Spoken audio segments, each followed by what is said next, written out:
Welcome to the newest episode of Wilder Wolves Hall of Fame Mode Fandom. My name is Wilder Adams, and today I am so excited to have Kyle Theige of the Dane NBA podcast, also a SKOR North contributor. I'm a huge fan of you, Kyle. How are you doing? I'm doing well, man. How are you doing?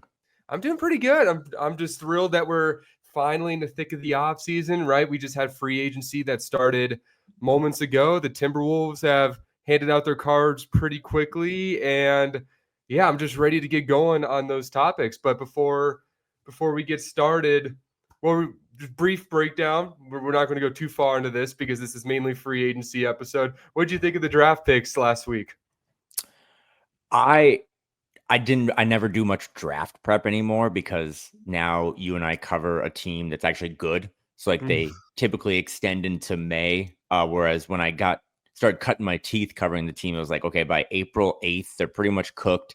You need 2 months of stuff to kind of busy yourself. So I didn't know much about them, but I did kind of have a desire to get a big guy because, again, I don't know if Johan Berenger will turn out to be like a Derek Lively, but I always thought that's kind of where the modern center is going, especially in a Western Conference that is still dominated by Jokic, but the next generation is going to be more guys like Wemby and Chet. So can you have a 5 that can kind of guard on the perimeter, but also protect the rim and be kind of a lob threat, which I think the lob threat topic is maybe one of the biggest things facing this team that they're not very good at right now. So I like that. The center from Australia seems kind of fun. I remember him being like a year ago when, as soon as the draft ends, right, man, they do the mock draft for the next year, which is like so stupid, but it gets you excited. And I remember that. Rocco was like a lottery pick a year ago. So as you learn more about the prospects, he kind of slipped down the ranks. But to get him on a two-way, this team clearly addressed the future at center behind Rudy Gobert, and they didn't address any sort of guard, which I think says a lot about what they feel about Rob in his second year coming up. But overall exciting. I don't think either of those guys is going to be someone we talk about much in the next year. I think they're more developmental projects, but the draft is always fun. The 2-night thing is kind of weird, but overall, I thought they did pretty well. And they got those picks, cash considerations, whatever. So overall, I'd give them like a B. So yeah, I thought it was pretty solid. I would say my biggest takeaway is Rudy Gobert has officially entered like his sensei stage on Kung Fu Panda. yeah. You know, like Berenger or Zakarsky decides to be the Poe in the Timberwolves relationship. We'll see which one becomes that. But like you said, Zakarsky was a potential top 10 pick a year ago, and he was kind of considered a 7-footer who had a quick jump, really vertical rim protector, and some touch. Like there's some touch stuff I think we'll be excited about. I wonder if he takes a jumper in summer league. That's kind of my biggest question because he has a good looking shot. So that's going to be super interesting. Their summer league team is going to be sick. Like I know the East has done some things in free agency the last couple of days, but that summer league team might have a chance to like make the play in the East because they're probably going to start like Rob, Jalen Clark, Terrence Shannon Jr., Leonard Miller, and then, one of the 2 centers that they drafted. So it's going to be a really fun team. I think you're going to learn a lot. Summer league this year to me is way more important than it was even last year. Like you're going to learn a lot about guys who might only play 1 or 2 games, but are going to be big pieces of the rotation next year. They have to be, right? Like with Nikhil leaving, I'm sure we'll talk about that. They need the trio specifically of Rob, Jalen, and TJ to chew up some real minutes next year. And that's on Chris Finch to find spots for them to play. But I think you're going to get a good idea of what to expect this fall in a week when you get to watch these guys in the summer. Yeah, definitely. There's some pressure on some of the year 2 guys this summer league, especially like Rob Dillingham. He can't afford a poor summer league because especially going into the season, there's going to be a lot of noise. Like, does this team need a point guard? Does this team need a veteran point guard? What's going on there? That's going to be definitely something to watch out for. But this team should be, at minimum, in my opinion, in contention for the final playoff spots in the summer league. I know it's like a point differential thing, and that's a little weird, but like the Noel and McDaniels team a couple years ago did it, or they almost did it. They didn't lose a game. And then going back to the the Naz Reid team that made the championship, right? Like we have a summer league legacy with the Timberwolves. So these guys have to live up to it. But yeah, I think now we've covered the summer league a little bit, the draft picks, I think is a great way to transition to the first big domino that fell. It actually happened during your show I was watching. That was pretty awesome. The Julius Randle 3 years, $100 million extension. I believe he has an option his last year. So, Kyle, what were your first takeaways when you saw that in real time and now that it's digested a little bit? I mean, you could make a case that the Julius extension, although it's not really an extension or whatever, but the new Julius deal was kind of more telling and exciting than the Nas deal, even though the Nas deal was a huge deal in and of itself for a fan base that has kind of grown up with him, and he's grown up with us, and he's been here the longest of anyone on the roster. So the Julius one was also the hardest domino to figure out because it's like he had that player option, but the market right now, as we're watching in real time, like it's not the old school summer where everyone has all this money and they go, wine and dine and throw big contracts at these guys. So I think Julius kind of got what he wanted. It's basically, if I understand the deal right, like kind of a similar number with an inflation pay raise this next season. And then in 2026, 27, like next season, he'll kind of be on possibly like the last year of his deal because he has a player option in year 3. So I think it, this kind of being dialed into the fan base that people aren't super excited right now about a team running it back that got absolutely just, dog walked in the Western Conference Finals by the eventual champions. So I get being like bummed or that they're not making big moves. But to me, between what they did with Nas, and I'm sure we'll talk about that, and then Julius's deal, 3 years, 100, I think those are just trying to get those, as I said on Dane Moore's pod a couple weeks ago, like the chunks of a sectional couch. I think that's the best way to build a roster now. I mean, right now, Julius and Nas make pretty much annually what Carl make with his deal. So I think having those $15 to $35 million contracts are how you try to remain in like the star hunting market to go out and maybe get a guy that fits Ant's timeline better. But they couldn't afford to lose anyone for nothing, whether that be Nas or Julius. I mean, even with Nikhil, they got a little asset, which is pretty minor. But for a team that has invested a lot of draft capital into trying to build this thing up fast and be a good team fast, they need every little asset they can get. So I wasn't shocked by the Julius number. I wasn't shocked by the Nas number. But once again, especially as we just talked about drafting 14 and a half feet of center, you have a ton of big guys on a team that also has like a Jaden McDaniels who might just be better at the 4. So I don't think this roster's done. And I think that's kind of where I find myself on July 1st is, they made a huge trade. I think it was September 27th of last year. Different context, of course, but I think Tim Connelly is constantly finding ways to make this roster better. I think they know they can't go into next season with Mike Conley at the point guard, for 72 games of an 82 game season. So I don't think it's done, man. But for now, they got their guys back. Nikhil leaves. Happy for him. Huge bag. But Julius, Nas, and Rudy will be the front court again next year, and they'll have to find better ways to make that work because against OKC, right, it looked like just a complete dead end. You made a lot of great points, and I think touching in on the contract's really important, like you mentioned, kind of that 3-year, sort of 2-year window with Randle's contract extension. My first read on it was it wasn't a marriage, right? Mm-hmm. And I think that's what Minnesota fans wanted. I think Julius Randle during this window where they just made the conference finals, even if you don't get a Kevin Durant in that situation, whatever the context of that was, that didn't work out. Then it's like, what's the next step? And Julius Randle, bringing him back is a much better proposition than letting him walk for nothing with the context of this team without a ton of draft capital, without a ton of assets to really move around going forward. It makes a lot more sense bringing these assets back. And I love the fact that these, like you mentioned, the new CBA, if you're not a superstar caliber player, it feels like borderline all-stars now are signing for that $35 million range, which they used to get max contracts. So I think that is, side tangent, a brand new context of this new CBA. But bringing back Julius Randle, bringing back Naz Reid on 25, 33 million, Rudy 36, right? All of these guys at minimum on the roster the next 3 years, that feels like if it works out, Great. It's a 3-year window. They could build on that. We saw what KAT and Rudy did in their second year versus their first year. So maybe there's some growth that comes naturally, just like how that happened, or you could argue that happened last year. But if this doesn't work, you're not against a second apron. You don't have a $60 million contract that nobody wants to hold on to. So if you decide, okay, Julius Randle is the odd man out, we're not sitting here questioning how his contract's going to fit with another team because, I mean, he's making Jalen Green's money.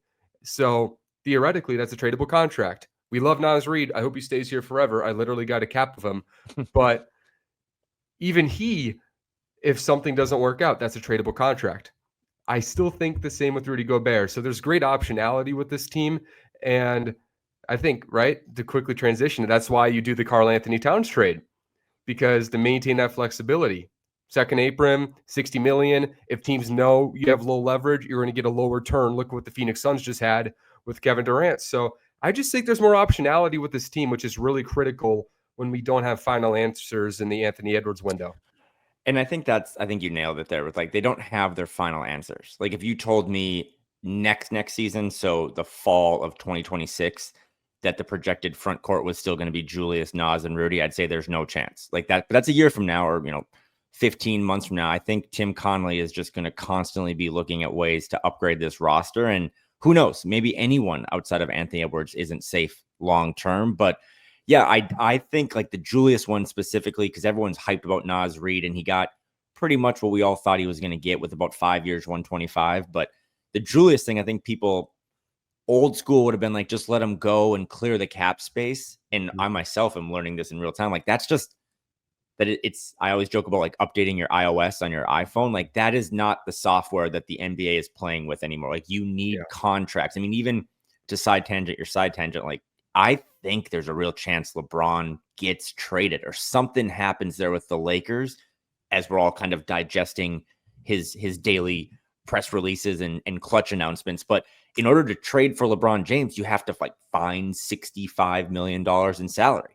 And typically a team that's going to, if the Lakers are trading him out, they don't want to get one guy back who makes $65 million. They probably want to get, like the Wolves did with Karl, like a DiVincenzo who's on a good contract, had a down year, but I think everyone expects him to bounce back next year.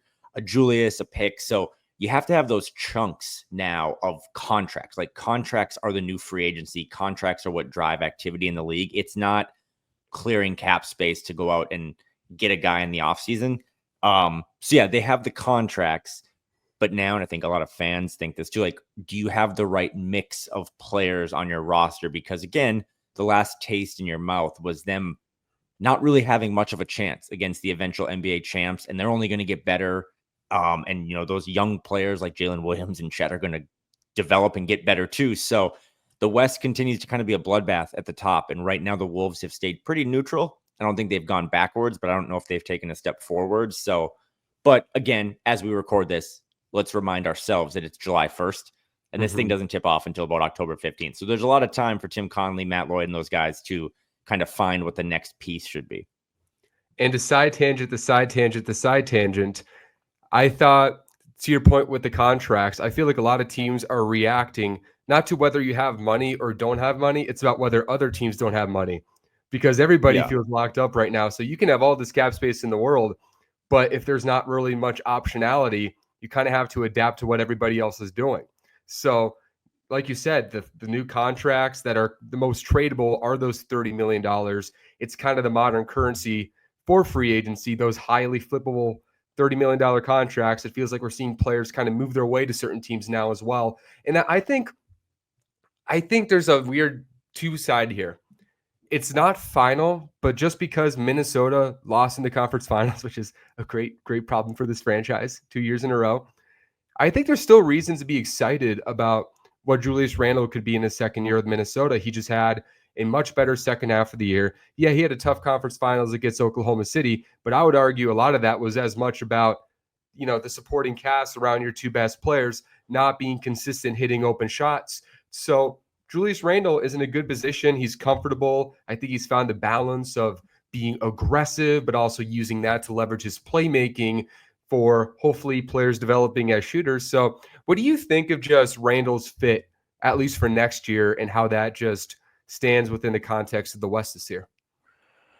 I mean, when I think of the best version of Julius, we always kind of joke it's like when he has like 17, 8, and 7, right? And he's a facilitator and on a team that right now, again, I think we're both still high on Rob Dillingham, and Mike Conley has served a valuable role, but they don't really have like a ton of playmaking. So Julius being that kind of power point guard type position is really big for them.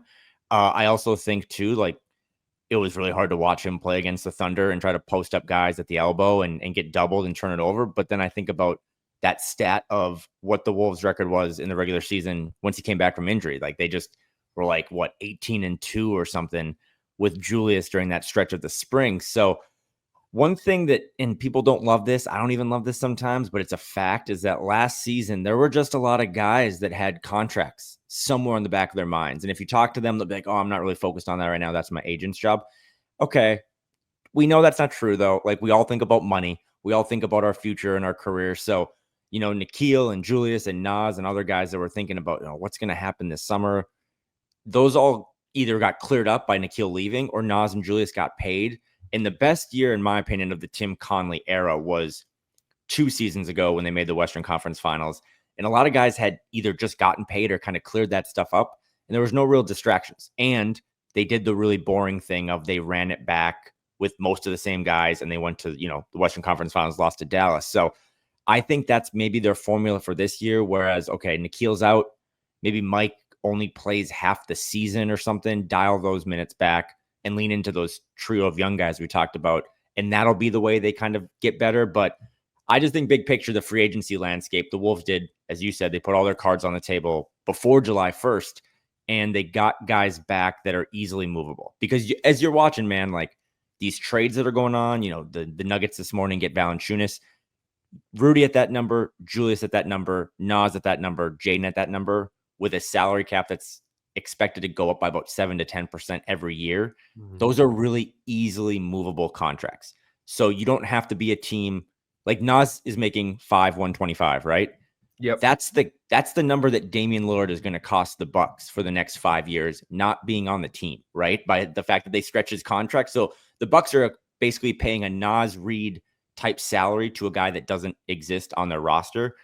That's when you get really concerned about roster building. I'm not there at all with what Tim's vision is, but I also go back to, I don't want to run it back completely. I don't want to have the 8 starters conversation next year, whereas Jalen Clark took the nah role. Like, you got to have a 9-man rotation that needs to skew younger, because at some point those young guys, I mean, Jalen Clark and Terrence Shannon Jr. make like $4 million combined. Like, you need those guys to be big time impact players on a team that is very, very expensive, even if they're going to be under the second apron. That's a big deal, especially because I think the pitch that would make, obviously, they're not making deals to make fans happy. They're doing it so they win games in October and we'll grow into it. But I think the idea, it's so fun to make big trades every summer. It's so fun. This franchise does it every 2 years. But just having a summer and betting on your young players, they spent a lottery pick on one last year. They got a lottery value at Terrence Shannon Jr., and he just fell because of off-court stuff. And it's time for these guys to show up. It's time for these guys to get that opportunity. And I think that's the big deal next year. If next year we go into the season and Rob Dillingham and Terrence Shannon are balling, and then maybe like a Leonard Miller or a Berger surprises us, I think that would be an even more fun outcome for this team, considering the Edwards window, than if they just made a big, bold move for Kevin Durant, and there you just gutted 2/3 of your core. And it did seem like the reporting on the Kevin Durant stuff was so weird. I don't believe at all that it was like Rudy, Dante, Terrence, and a pick. I don't think they were offering that much. That might have been more of a Phoenix request, but I kind of believe that they weren't super down to extend him. And maybe that was like, hey, we'll take Kevin Durant on the Kawhi Leonard 1-year rental, see what we can do, but we want to keep our books open next season. It's hard to thread that needle now to say like, well, you have Julius who has a 3-year deal, the third year being a player option. But again, next summer, I think the Julius contract and the Rudy contract are far more flexible, tradable, just easy assets to kind of pivot off of. And again, I'm not even sure they're all going to be here. come June of 2026. So I kind of do expect that they're going to find some transaction this summer to beef up the point guard position. And Tim Conley, every time we think he's going to zag, he zigs. Yep. If it's a point guard that you and I haven't thought of, like obviously the free agent market right now is really bad, but if it's a point guard, like I can't believe he got that guy. I think that would help kind of reignite and juice up what we think about this team, because again, they still have a ton of talent. And are they up to speed right now with like what the Rockets did, who have seemed to kind of go all in for this timeline, or what the Nuggets have been killing it with a former Timberwolves front office member now running their show. But outside of maybe OKC, I'm curious what you think about this. Outside of OKC, Houston, and Denver, the Wolves haven't done much to move themselves forward, but I don't think they've done much to move themselves back. Like I kind of have them fourth in my Western Conference power rankings just off the top of my head, because did the Lakers, Clippers, Warriors, Kings, did any of those teams really get better? So maybe the Wolves are just trying to be a hold right now in the stock game before buy or sell, and waiting for that moment to kind of invest into what I still think, and I know you agree, that point guard thing. I believe in Rob, but they still need another guy. Like they need another athlete next to Ant. I think the days of like the Ricky Rubio, D'Angelo Russell, older Mike Conley, older floor general have gone away. I think they need some real juice next to Ant in the backcourt. And I think people were thinking of like a Kobe White or a Colin Sexton. And of course, I think a lot of Wolves fans were heartbroken when they saw the package that Colin Sexton got dealt for. Right. Adding a second to get Yusuf Nurkic. That was definitely, a head scratcher. And by the way, like fourth power side tangent, I think that's another effect of the CBA. Low-level starters making starter money getting dumped for nothing. I think we kind of saw that. Like Clarkson got cut. DeAndre Ayton got cut. Those assets are like untradeable right now. But the West, it's so interesting. Like I think I'm growing on the idea of, I saw a report that the Wizards are considering signing and trading Malcolm Brogdon. And if I woke up tomorrow and I'm like, okay, so Minnesota maybe use a little bit of that exception, and they sign him on a 1-year $7, staying under the second apron, and there he is. That's a point guard who can, provide some optionality. I'll be really happy about that. Until they get a point guard, I can't put them in that top tier in the Western Conference, not because I lack faith in Rob Dillingham, but to put all the pressure on a 20-year-old kid when we see Conley's evident regression. I love Conley, but that's scary for me. And I want them to, they still have a roster spot. They still have multiple contracts that they can, I think even Julius, once he signs, is like eligible to be traded. So they still have a lot of flexibility. And I think continuity and flexibility are like the two pillars of not only this front office, but probably this new ownership group they believe in the continuity because it's paid off for them, but they also don't want to be, again, one of these teams that is having to use assets to get off of assets, because that's like when you have kind of screwed yourself in the NBA. So the point guard thing I keep harping about is I want a point guard, but it is kind of a fine line, right? Because if you go out and you get, if they find a way to go get a De'Aaron Fox or something, like that's really exciting. But now you're back to like very few minutes for Rob Dillingham, or maybe Rob's even in a hypothetical trade. So like the Colin Sexton thing made a lot of sense, but the Brogdon one seems a little smarter to me because he could play in spots. He could play alongside Rob, but you did invest a lottery pick and like future draft capital in Rob Dillingham. And yeah, he's small and, he needs to get a little bigger, but I think at some point you do kind of got to rip the Band-Aid off and maybe not worry about grinding out wins. I mean, the West was weird last year. Maybe the West will always be weird, but a 6th seed Minnesota Timberwolves did make the Western Conference Finals. I'm not sure how important home court advantage is. Obviously, the Thunder used it to their advantage to beat the Nuggets in 7, but I just have kind of come around to in 2025, I want my team to be the best they can be come playoff time. I don't really care about seeding. And I think at some point, man, you just got to take the training wheels off Rob and be like, hey, sink or swim.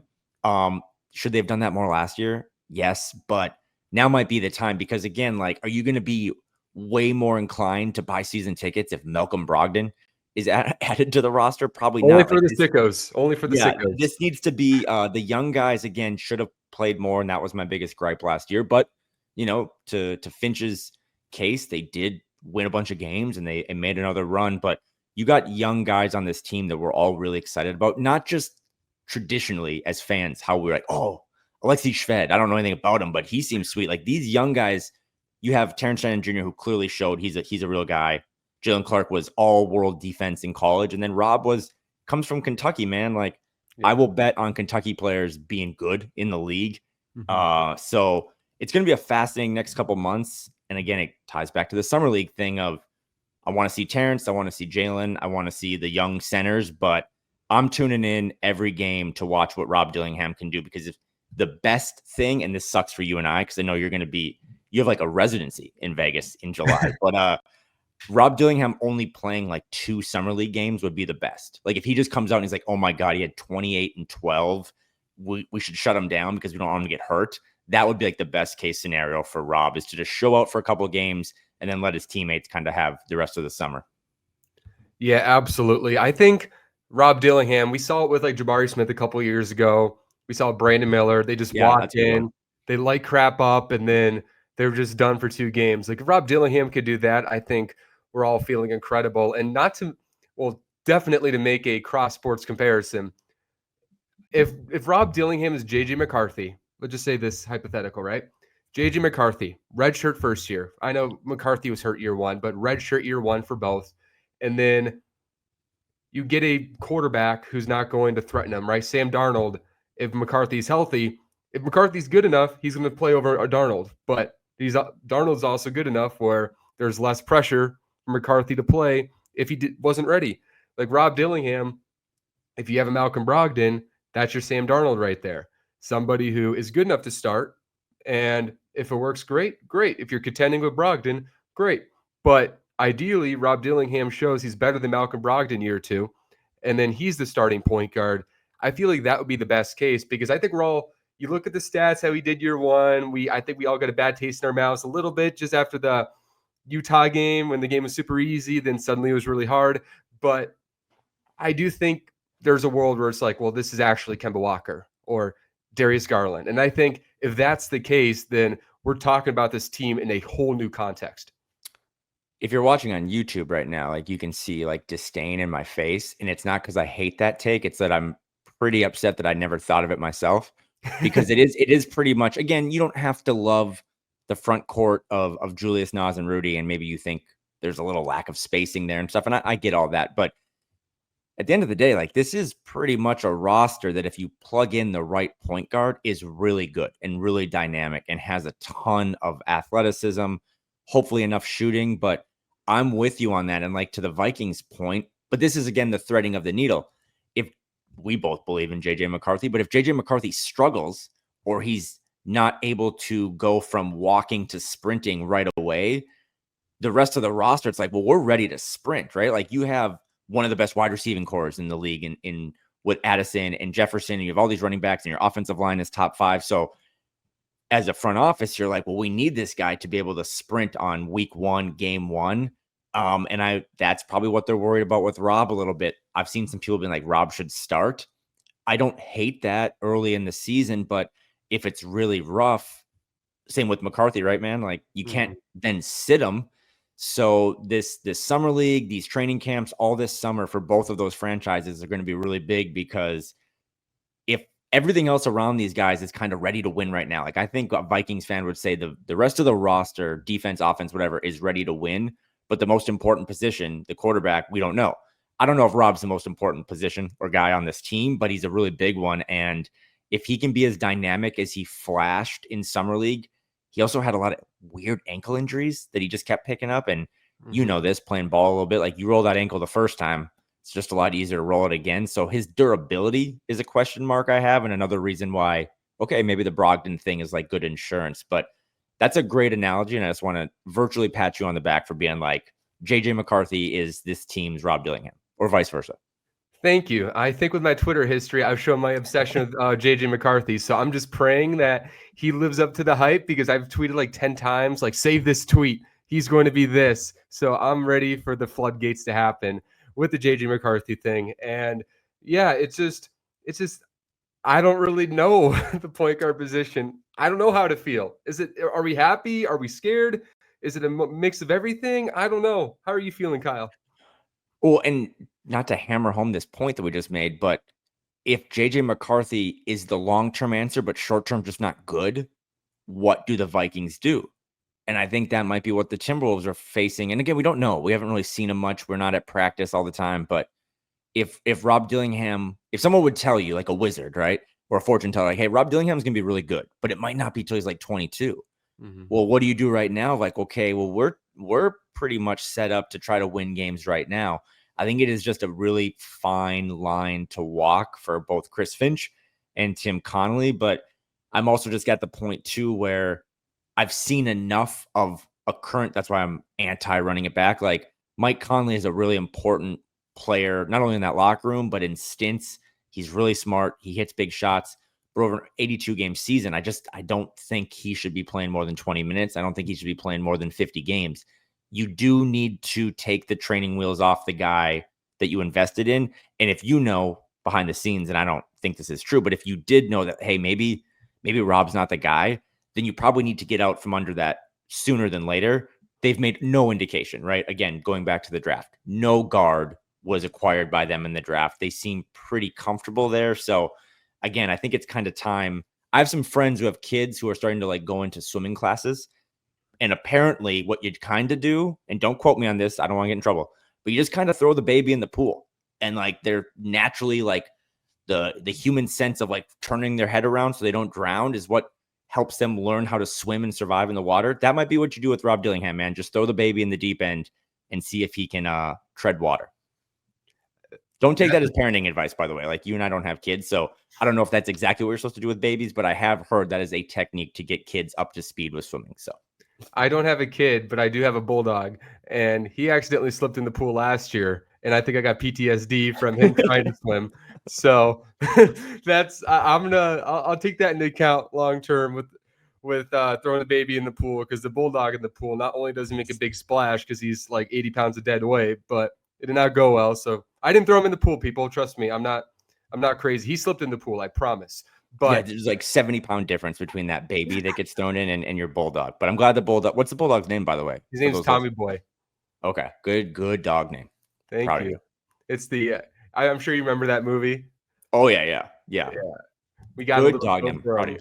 Thank you. He's got a little coat too. He's got this vest that's a little too small for him now. So we're gonna get him a bigger one, as he's growing up fast. He's growing up really fast. So yeah, Tommy, he's not a good swimmer, but he's good at a lot of things. And yeah, I want to hammer one more point at the point guard position before we transition. I want to like briefly like reflect on the KAT trade, then we'll close out with the owners for the last little part of the show. I think one thing we learned with the Minnesota Timberwolves last year is that the expectations or just the needs for a point guard is not that much. I mean, Mike Conley, we saw last year, he didn't have a great year. He shot 38% from two. He was struggling with not turnovers. He was struggling making threes half the year. Post-January, he was great. But despite all of that, he was always near the top on the team in plus minus. Like the Jace Frederick tweets were always shocking me when he kept mentioning like Mike Conley's like near the top of the team in turnovers or in plus minus. And I don't think that was a Mike Conley is like this great player still. I think it as simple was this team is dying for a point guard who can just set the table. It doesn't even have to be that good. If you can just do it at a passing level, D for done, like they say in Tommy Boy, by the way.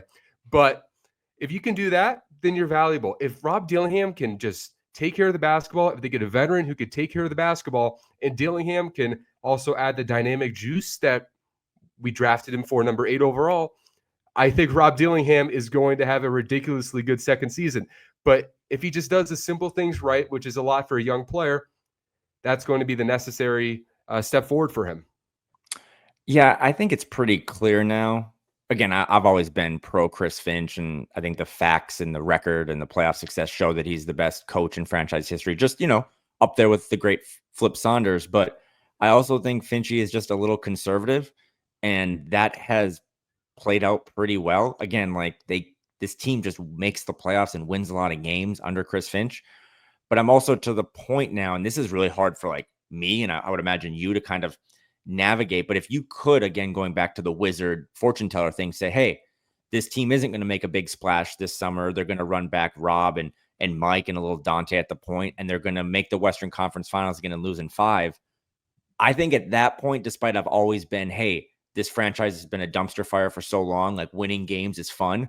I don't know if I'd love that. And I think that's what a lot of fans feel right now of I'm agreeing with you while also disagreeing, if that makes sense, of like, Mike Conley is a good floor, and you throw a little more Rob in there. And it's like, hey, we don't need too much from this really talented roster to probably finish in the top 6 again next year in a Western Conference again, that I think at the top got stronger, but I think in the middle has just kind of floundered. But, you know, to the conservatism part, if I'm Finch, hey, it's kind of like the mystery box of the boat. I know Mike can probably get you again to a top 6 seed, but do you have any chance whatsoever? I mean, Mike Conley, it wasn't just Julius or Nas or basically everyone, Jaden too, that struggled against OKC. It was the fact that Mike just couldn't really get downhill. And when the ball swung to him, can he hit a shot? Probably, but can he get in the paint and make the defense pay for kind of overloading on Anthony Edwards? That is the thing we need to figure out. Can the point guard of the Minnesota Timberwolves, as Ant enters his prime, take heat and defensive pressure off of their best player? And right now, I don't know if they have that guy or if that guy is ready to do that on this team. Yes, and I totally agree. And by the way, for the crowd, my camera keeps flashing out today. We're making it work. Yeah, we're making it work. I'm going to the Apple store right after anyway, so I might as well buy some new chargers to connect the camera to the phone. But I totally agree with your point, and I love that what you added to the idea of we don't need a lot from a point guard.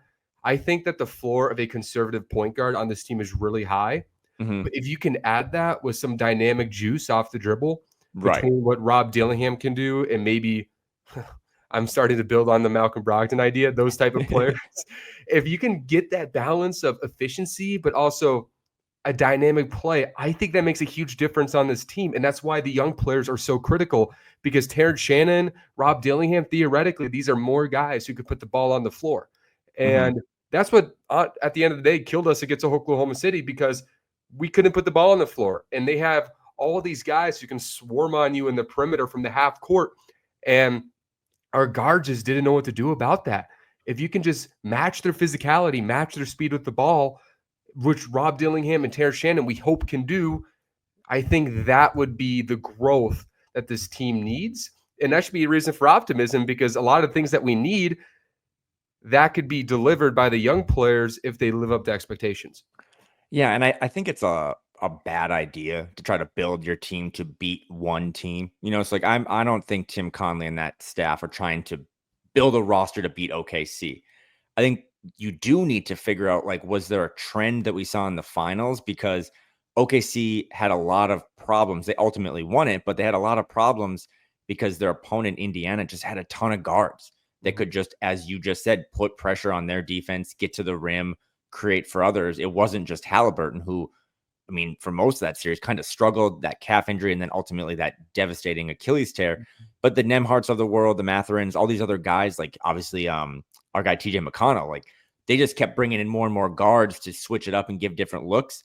The Wolves have kind of the opposite of Indiana's roster, right? They have a ton of bigs, and outside of their star guard, not a lot of guards that are ready. Obviously, Dante, again, is kind of the wild card in this. I don't think he would feel super proud of his year last year, and I think the trade really caught him off guard, and it took him a while to get set. Then he had that injury. But if you just get a more New York Knicks version of Dante this year, I think that also changes a lot too. But I don't want Dante to have to run point. I didn't want Nikhil to run point. I want a real point guard. So, yeah, if you and I could just fuse what Mike Conley knows as a floor general with what Rob Dillingham brings as a really dynamic, kind of shifty 19, 20-year-old, that's your perfect point guard. And I think that's why Mike is still here. Did you know that Mike has like a no trade clause? So I don't really think, as I was looking that up today, I think that just ties into his veteran status, and I don't know how that all works. But so yeah, I don't know if Mike is going to be any asset dangled this summer, but they need those two guys in that position. I know we've rambled for 40 minutes now, but the point guard position to me is kind of sink or swim. Without a strong point guard, I still think this team can avoid the play-in. But without a strong point guard, I don't know how you beat what has now become like a pretty big three in the West of OKC, Houston, and Denver. You need a running mate for Anthony Edwards. And right now, as we record on July 1st, I don't know who that is. There's so many questions with this team still, and I think that's super exciting, first of all, just because to transition this to the Karl Anthony Towns trade back from 1 year ago, the biggest question with the Minnesota Timberwolves a year ago was, once we get to next year and Nas and those guys are free agent and you have supermax money for 2 players, what optionality do you have? But now there are, like we mentioned earlier, Randle making 33, Nas 25, Rudy making 36, Jaden 27. Those are all really tradable contracts. So if we go into next year and we realize, okay, this team isn't what we want it to be, there's much more flexibility than there was 1 year ago. And that was the pitch for the Tim Connolly thing. Like today, would we be saying goodbye to Nas, Reed, and Nikhil, and we don't have a first round pick, and we don't have Dante in the Karl Anthony Towns trade? So when the Randle extension happened, it made me just kind of reminisce and be like, yeah, that's exactly what Tim Connolly was saying with the KAT trade. Had nothing to do with KAT as a player. It's just the CBA now, there was no optionality. And now if this doesn't work, Minnesota can still maneuver around, and likely we don't, tarnish on an Anthony Edwards window 2 years down the road, since he has more leverages to navigate. Yeah, and I would bet if you got enough drinks in Tim Connolly that he would tell you that in an ideal world, he wouldn't have had to trade Karl Anthony Towns. But you do talk to whether it be executives for the Wolves or anyone. Obviously, again, for anyone going to summer league, it's like the greatest time to network and kind of get your foot in the door. But everyone is united, and it's very hard right now in 2025 to be united on any topic. But everyone is united in the fact that the new CBA is brutal and is killing the ability to like build a good team.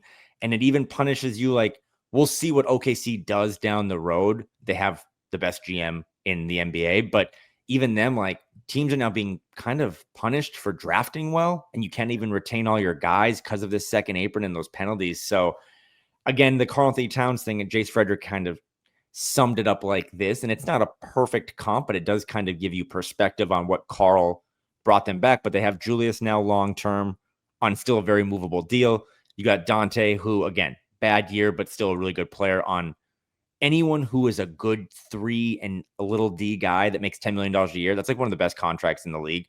So Dante having that asset, then you go get, the 17th pick from Detroit, who ends up being, as I call him, kind of baby baguette in Johan Berenger, and then also the ability to sign Nas Reed. So I still think there's a lot of people that are sad about Karl, and I get it. And he had a huge run and played a huge role, right, for the Knicks getting to the Eastern Conference Finals. But it does go back to trying to navigate. I mean, you and I have spent our whole lives being NBA fans, and only in the last 18 to 24 months has the league, in my opinion, really changed in terms of free agency. Now is all about trading contracts, and extending guys is actually better than not extending guys, because you need those assets and those dollars to match up. So it's a wild, wild west out there, not just in the Western Conference, but in the league. And I think Tim Connolly and his group understands it about as best as you can, while also still very much learning. So they've got the contracts in place.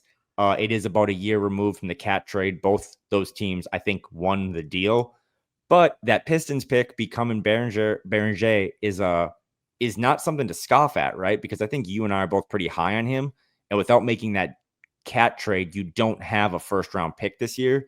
So I do think it was ultimately a really good move by Tim and that front office. And if you want to go back like 3 years ago when they make the Rudy Gobert trade and we're not really aware of this new CBA, there's a lot of questions like, if they're aware of what's coming, do they actually ever acquire Rudy Gobert? And is Karl Anthony Towns and Anthony Edwards still on the team? Because I think a lot of executives would agree to this too.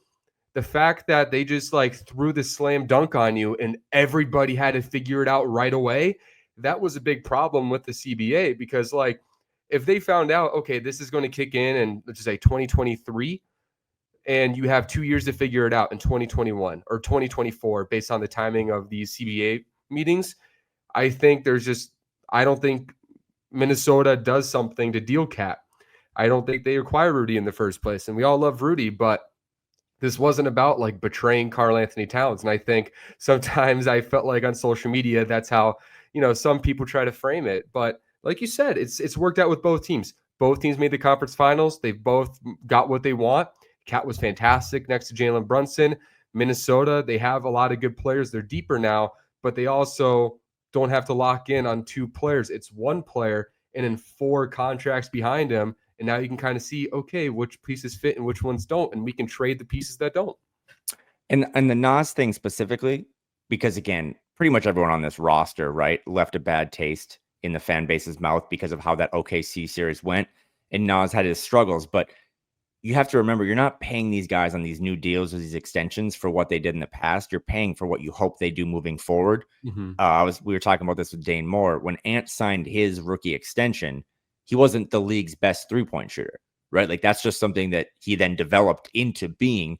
So for Nas, now that he's gotten a serious bag and 5 years, 125, it's like, okay, we're paying you that to expect that you're going to get better defensively. You're going to be a better rebounder.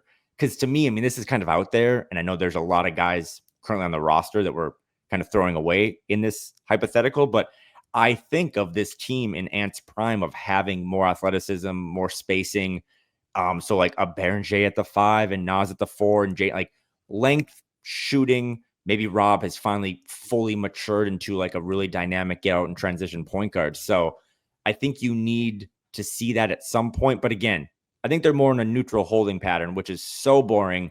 Well, it's the SpongeBob meme, right? Like we're Squidward sitting in the house watching everyone else do cool stuff and not a lot is happening. But I don't think we're going to be locked in this house forever. And again, I expect Tim Conley just isn't the type of guy, man, that is going to be like, okay, we're done. I'll see you in October. He's constantly cooking up things behind the scenes. We'll see if they equate to anything positive. But for now, I think you summed it up the best. The Karl-Anthony Towns trade broke the couch into multiple chunks of a couch. And I think that's unfortunately or fortunately the way that the new NBA kind of luxury tax system and second apron system works, is that you got to have chunks of contracts rather than these big 50, 60, $70 million deals.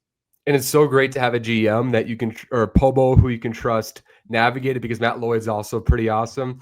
Because Tim Connolly, we've seen him adjust to a new CBA. We've seen him make bold deals, right? I mean, he gave up all of his first-round draft picks in the Rudy Gobert trade, and from 2022 to 2026, they're going to still have 5 first-round picks. I mean, that's one per year. I'm not a mathematician, but I'm pretty sure each team is given 1 first-round pick. So he's been navigating this entirely well. And it's just so great to have somebody you can trust to make these transitions, because I'm sure you can attest to this, Kyle, because we followed this team during the David Kahn era. By the way, I met David Kahn in Paris one time, one of the most random meetings of all time.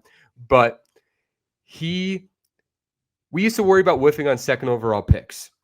And today, I'm more worried about, was trading back in the second round the right move? Yeah, like, right. I don't like the Joe Ingles signing. Like the margins are just so much wider now, because the criticisms are so much more specific and constructive, and that's a really good problem to have. Yeah, and I agree. And I referenced De'Aaron Fox earlier, but if you do go out and make a big swing right now, again, after the Gobert trade was a big swing, and I think it's pretty clear that worked out. But, you have an aging center who is, outside of that Lakers game 5, didn't have a great postseason. So I get the concern there, having some older guys taking up a lot of cap space on the roster. But the problem is if you make a big splash just to make a big splash, like we've seen in Phoenix multiple times, you then find yourself sped up in the concern of like, is Ant going to leave, right? Or are we screwing ourselves where one day we're going to break news because we had to do a insane stretch provision for Damian Lillard, who tore his Achilles? You know what I mean? Like, you don't want to be the team that has dead cap space. So I sound like a broken record, man, but I expect them to make another big trade, but I just think sometimes you do have to kind of feel out the market. I mean, as we're recording this, Jakob Poeltl just signed a crazy 4-year new deal with the Raptors that makes him really highly paid. And I like him. He's a good player, but it kind of made me think, wow, that Julius number, that Nas number, those are pretty good numbers in the grand schemes of things. And again, maybe Tim Conley is just keeping the car right now in neutral before he pushes it forward, but still some holes, I think, on this roster that need to be addressed. And then the Joe Ingles thing, I don't know. What do you think? What did you think about all the people that hit you up and be like, why doesn't Joe Ingles just coach the team? I'm here for the vibes, man. I think Joe Ingles is a vibe. I've been fortunate to be pretty close around him and just seeing how players interact and how he interacts with fans. And I just think he's a vibe. And at the end of the day, I mean, the 15th man on the roster is a breaking glass part of the team. So if you want to bring him back for one more year and he's, just a great voice behind Jaden McDaniel's ear, I'm cool Yeah. with that. I think Jaden McDaniels really benefited from having him on the team. I don't think we saw Jaden McDaniels be more grounded as a player as we did last year. So I'm cool with it.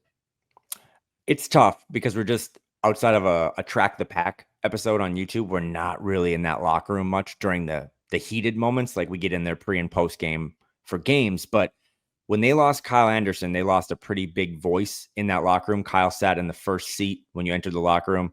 When they lost Pat Bev, they kind of lost the same thing. Joe Ingles now sits in that Kyle Anderson seat right when you enter the locker room. But it's hard to see it. And if you don't see it and you can't touch it, it's hard to kind of embrace. But he was as big, if not bigger, than any veteran they've had in that locker room over the last, I think, 10 years. I think he did play a huge role in Jaden kind of coming out of his shell a little bit. And I kind of learned this yesterday. I don't know if you've ever read some of the CBA. It is very legalese and boring, but I would imagine Joe Ingles probably preferred to make $3.6 million to wear basketball clothes and just kick it with the players rather than make $600,000 to actually have to do some work as an assistant coach. And again, his contract looks bigger than it actually is, right? As Dane Moore pointed out, it's only like $2.2 million against the cap. So you do need guys like that. I know it's not sexy. I know it's a retread, but Joe Ingles is serving as a coach behind the scenes. He's just doing it.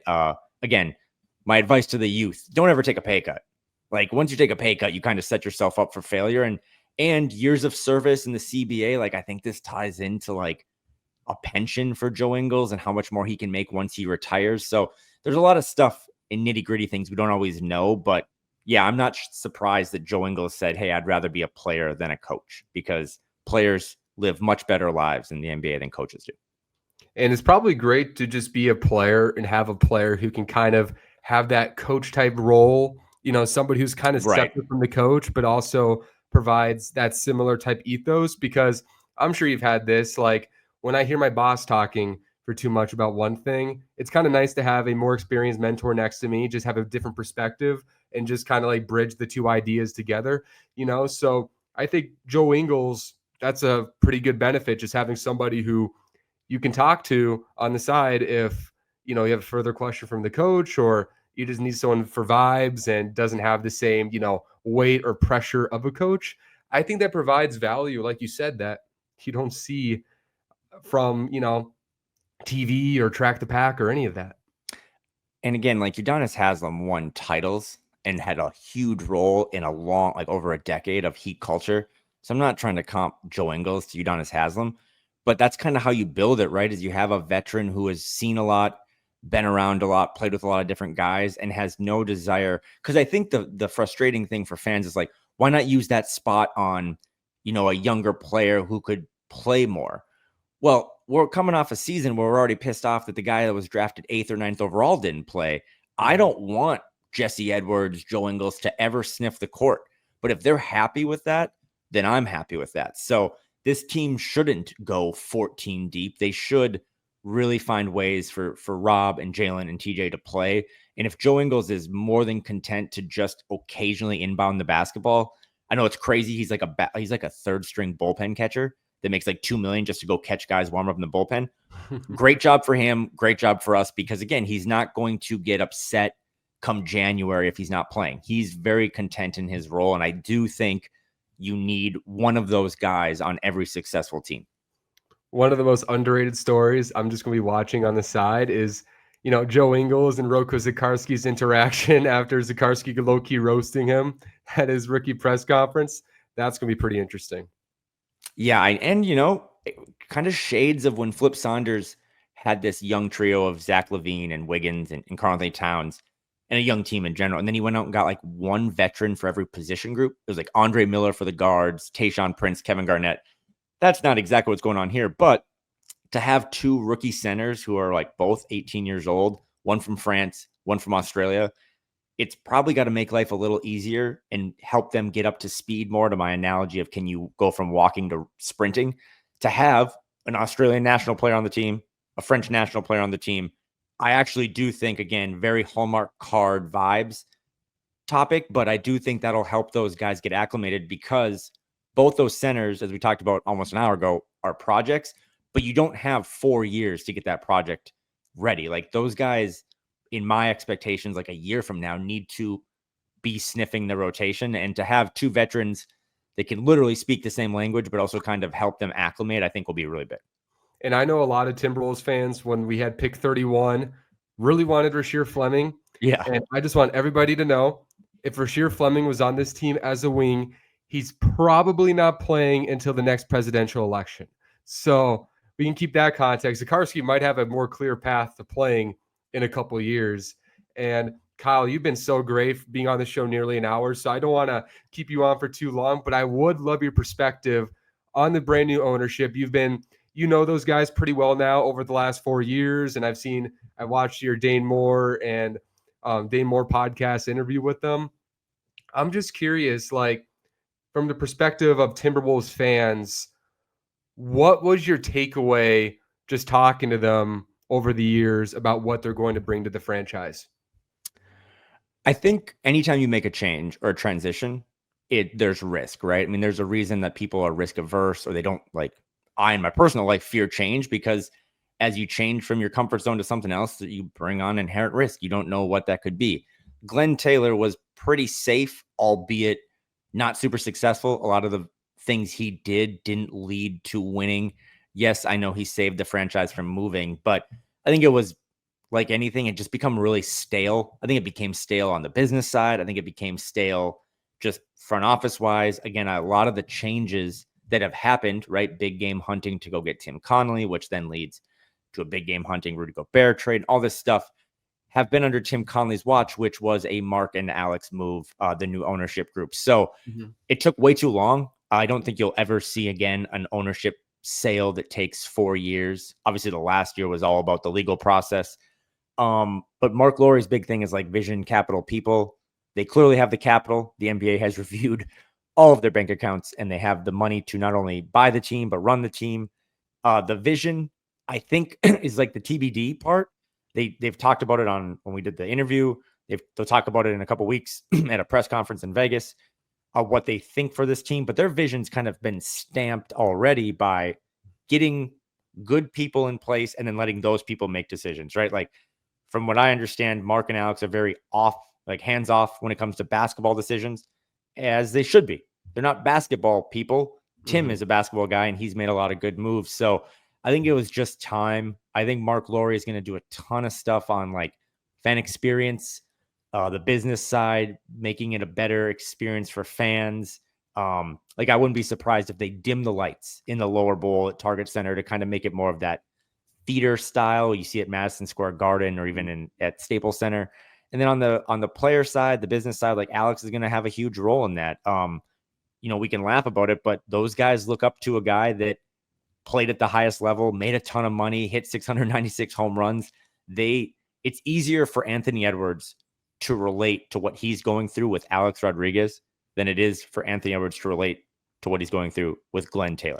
So that'll be really big. But again, they're going to make mistakes. And I think that's what's going to be fascinating. You don't typically, I mean, you're a Vikings fan, you're a fan of a lot of teams. Like, you're not usually fans of your ownership.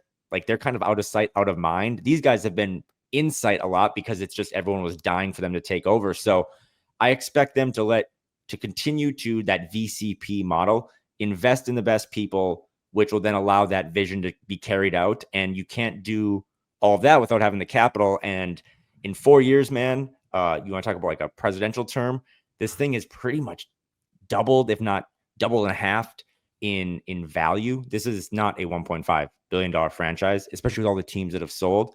This thing's probably like $3.5 billion now. So that doesn't mean that you have $2 extra billion in your bank account. That's not how valuations work, but it does mean that your house has a lot of equity that you should be able to invest in making sure that this is a world-class organization. And that is something that on a daily basis they talk about, is they want to kind of be in the market what the Vikings are. And while the Vikings haven't won a Super Bowl, I don't know of anyone that wouldn't think that the Vikings are anything less than a world-class organization. I think it's really cool, just like you mentioned, that we've kind of seen a lot of their intentions early on. We saw how aggressive they were getting Tim Connolly a couple of years ago. And then after they got kind of the staffing that they wanted, it was pretty hands off for a couple of years. Like you saw, Marc Lore with the shoes in his hands in the Right. starting games. And that was pretty cool. But, I grew up in a small business environment and I definitely witnessed firsthand. It is so much better to have a business when you trust your managers than when you're overseeing every single little detail all the time. First of all, you get burned out. But number two, sometimes decisions they kind of get kind of cross off the wrong way when you're considering so many different factors as an owner. So I think it's really great that they've had a very hands-off approach to start this Timberwolves tenure. But I think you made a great point. Just, let's not let the Minnesota PTSD mess with us. If one mistake doesn't mean 10 straight are coming, right? These seem like very calculated, aggressive yet reserved people who, when they make a mistake, it's logical, it's calculated,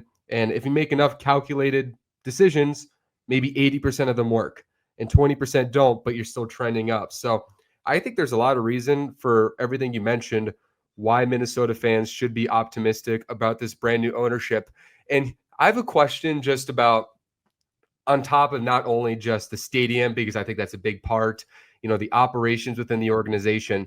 I feel like for even winning organizations, every single winning organization has like a certain brand that they hang their hat on, right? Of course, the Lakers, it's Showtime, it's legacy, it's, aesthetic, it's cool. New York, it's passionate, it's blue collar, it's very just like united. Or San Antonio, it's very calculated and professional. There's a wide range. There's not just winning organizations, there's styles of winning organizations. Heat culture, right?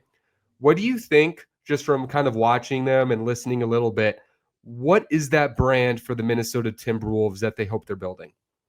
I think that's a fascinating question and really smart question. And it makes me think of everything but sports because like I too, like I got my MBA and I went to the business school and I've been in business for a long time. And like this idea of changing your brand, like you can't force it, right? Like all the stuff you just mentioned and all, like whether it be the Spurs and a history of success or Heat culture, or the Lakers, those are all things that are like a 30-year, it took 30 years to have that brand, right? So you can't just be like, hey, in August, our new brand is this. Like I would We're say cool over, now. right. Yeah. Like, hey, look at this. Like now we're whatever. So I think over the last 4 years, part of their brand has been winning. And that's what they've done, right? Like this is the most successful 4-year period, and you can credit anyone, right? Probably should credit Ant first and foremost, but Finch has been there for those 4 or 5 years. This ownership group has been behind the scenes. So I go back to that Vikings thing because we've talked about it with them. Is like when I think of the Vikings being a world-class organization, it's not because of a style of play or what shade of purple their jerseys are. It's the fact that I think it's every summer, right? They do the player votes of like what organization treats wives well. I'm sure as a fan, you don't care when you tune in to watch a game. Any of that stuff, you just want to win. But that stuff matters. You just talked about like a comp at your local job or your career. Like if you're crabby at work because your spouse is crabby, it's going to affect your production. So I think the Vikings handle all of that stuff really well. Like I had heard in the past, I don't know how long ago this was, but like that sometimes the Timberwolves players had to pay for Wi-Fi on plane rides. Like getting rid of those little things is like, how do we make this a world-class experience for the players, their significant others, their agents, their families, so that people want to come here, right? Because you can't warm up the state. There's 10,000 lakes, and I love Minnesota, but you can't change some of the things that people think about in your head. But if you're coming here because you know your family's going to be taken care of and you're going to get all these little extra things behind the scenes that'll allow you to just hoop, I think that's what they're going to focus on in terms of their branding and organically just hope that, hey, we're a world-class organization, 4 years from now, because all we've done is constantly treat people well, treat agents well. That second round situation you talked about, I don't think they did very well in the second round of the draft, but I think Tim Conley did a couple favors to keep good relationships with agents rather than just being like, we're going to take your guy, screw it. I think that matters too. And that's what, when you circle back, maybe you get a guy that takes, a little discount to come here and stuff. So building up the organization and a lot of stuff you don't see will be huge for them, but also rebranding, like literally logo, jerseys. I think some of that stuff is very much on the forefront, because I don't know if when Ant enters his prime, I want him to look like a sailor. Like, I don't like those jerseys anymore. So they need to get the right people on the business side, like they did on the basketball side, to then start working on that. And then again, for the fans, fan experience, decently priced tickets for families to get in, good concession stands. Not everything can just continue to raise and raise and raise. And then a stadium that is just, or an arena that is just a better experience, because Target Center has a special place in all of our hearts, but it's not a good basketball arena. You go to any other team in the league, it's like that place has so many more bells and whistles. And I think fans now that have stuck it out, they have a good product on the court, but they should be able to experience a good night out, whether that be in downtown Minneapolis or in a suburb. So that arena is going to be something I'm keeping a close eye on. I also don't think it's close. Like, I think it takes a long time to figure that stuff out, but the fans deserve not only a good team, but a good experience. Yeah, that you just made some amazing points, that there's so many factors that go under the umbrella of what your brand is. Not only just the time period it takes to build that consistent brand, right? Like, I'm sure you've seen Can't Buy Me Love, right? Yep. And, the nerdy kid tries to buy his way into being popular, then it kind of blows up in his face by February. You can't do that. You can't just change everything right away and expect everything to stick. But like you said, the little details, right? From the branding of the jerseys, right? Like you said, Anthony Edwards in his prime, like, do we want him wearing the same jersey as Jimmy Butler, right? I don't think so. So, like, changing the brand, there's a lot of complaints about the jerseys. The stadium is a big one. I hope this, I'm totally biased. I'm speaking this from total bias, no logic. You know what? There's a lot of space in Arden Hills, Minnesota. If anybody, there's a lot of space there. So A-Rod, Marc Lore, I would suggest you look in there. You can also build your own retail there. So yeah, and I think that'll be it's a big project, right? Not just the actual arena, but I think you're seeing more and more arenas, especially if they're privately funded, which they should be, having that space around the arena, right? To kind of make it an all-encompassing, retail, hotels, all that stuff. Again, it's not the same, but like what the Vikings did with the hotel and the training facility out there in Eagan, it's a pretty cool experience. So I think the one good thing, like the 4-year transition layaway plan, clearly drove us all crazy. I think it drove Mark and Alex crazy. But I think the one good thing that it allowed you to do, and you were down in Arizona for a little bit, so I know you can speak on this, is that and they said this to us, like, it prevented them from really having that new owner syndrome. And we'll see. They've only been officially the new owners, governors for about a week now, so maybe they still get that itch, but they got a house that has doubled in value, but they never fully got the keys to that house to come in and tear down walls or blow up, a side of the house. And I think it forced them to learn some patience. And they'll have, we all have questions about what they'll do moving forward. But I do think that excitement of anytime you get something new or it's yours, that was kind of held off because of how this all took place. And I think that's huge, because maybe you don't like the Joe Ingles signing, or maybe you don't like the Julius extension, but those are pretty minor compared to, like, not to bleep on them, but what Matt Ishbia has done with the Suns, who came in and got so excited. And it's like, all of a sudden that roster is almost unfixable. I think the Wolves and the Wolves fan base avoided a massive new owner syndrome situation because of how this all played out. And we don't know exactly what's going to happen over the next 10 years with the Anthony Edwards window. Of course, if they win titles with Anthony Edwards, that's going to really help however they shape that brand. But also just, I think it's going to be really exciting for fans to just watch, like, what personality does this team really build? Right now, it appears to be fun, modern, dynamic. That seems to be the personality of the roster, the personality of the ownership. If that can expand to, like, a new stadium that feels more modern and cool new branding and just an experience at the game where, like, as Judd and Phil said on SKOR North, it doesn't feel like a mama papa shop anymore. Yep. It feels like a dynamic modern franchise, like what the Clippers are trying to build, like what a lot of new teams that are trying to invest in new stadiums. Minnesota just really needs to get out of the grandma's basement of the NBA and prove they can own their own house in a way that's fun, modern, dynamic, and whatever personality, in my opinion, that shapes out of that, it'll be cool and it'll be positive, even if we don't know exactly what that is. And we talked about JJ McCarthy a little bit. Like I think about the Twins in this topic. The Twins have one of the best baseball stadiums in the country. Like if you go to like Target Field rocks on a June night in downtown Minneapolis. And I also really like the Twins branding. I like their jerseys. I like their colors. No one cares about them right now because they don't win games. And all the other stuff, right, is really important. And I think Mark and Alex are going to turn a really bright light and try to fix some of those things. But if they don't win games, you're not going to buy a jersey, even if it's an awesome new rebranded jersey, right? Like you want this team to be solely focused on having the right people in place to make business or basketball decisions. And they have that nailed down. And as long as they kind of stay out of it, they can call in the picks from the war room, but as long as they kind of stay out of it and let Tim and Matt Lloyd and those guys make the decisions and focus on other stuff that you and I can experience, I think it'll be a really good partnership. And it should be, an exciting new era. As I've kind of coined this like the golden age of Timberwolves basketball. Not a lot of other stuff to compare it to, but they are embracing that, Ant, every year he gets older, we're going to have heightened expectations. And if this thing ultimately doesn't bring one title, I think we'll all be disappointed. So stacking those chips, setting up those dominoes one by one, I think they're going to continue to do that. And it's a lot more fascinating to cover this team now, right? Like I know when you got into this, there are some lean years, man, where it's like, what do I get excited about? Like you said, we got excited about second round picks. I didn't even watch the second round now. Like, let's just watch a really good team come October and see what they can do in a really competitive Western Conference and NBA. My dad, the Golden Age line, by the way, is fantastic. I've used it a couple times. And my dad, he's kind of put his slogan. He just has always said, I strive for the 6th seed. That's just his thing for years. So I remember like we would do videos.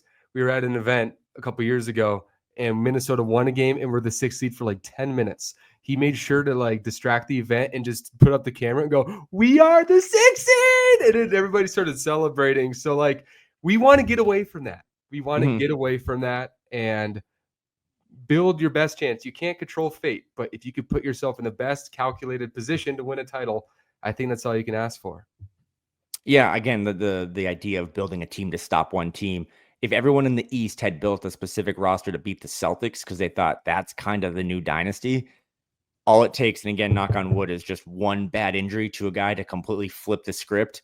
And you hope that no one gets injured in the West. But I think building something that's sustainable, has some continuity into it, but also has multiple exit ramps and departures, that if this doesn't work, we can pivot off those two guys and bring in someone else. That is the modern NBA. And so far it's set up well. But again, as we've talked about now, they have some holes that need to be filled. And luckily for them and luckily for the fans, there's about 3.5 months until real basketball is back in our lives. So, because don't forget, Summer League is going to be fun for you and I. It is not real basketball. It is some of the lowest, empty calorie basketball that we get to experience, but it'll be fun. It's fun. It's cheap. You can network. It is cheap. That's a good point. Yep.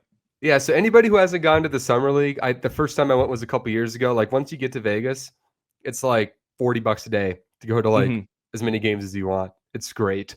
So I highly recommend anybody going to Las Vegas for the Summer League in the future. And Kyle, just thank you so much for taking the time on this episode. We're at 1 hour and 15 now, so we pushed it. Thank you for just taking all the time that you did.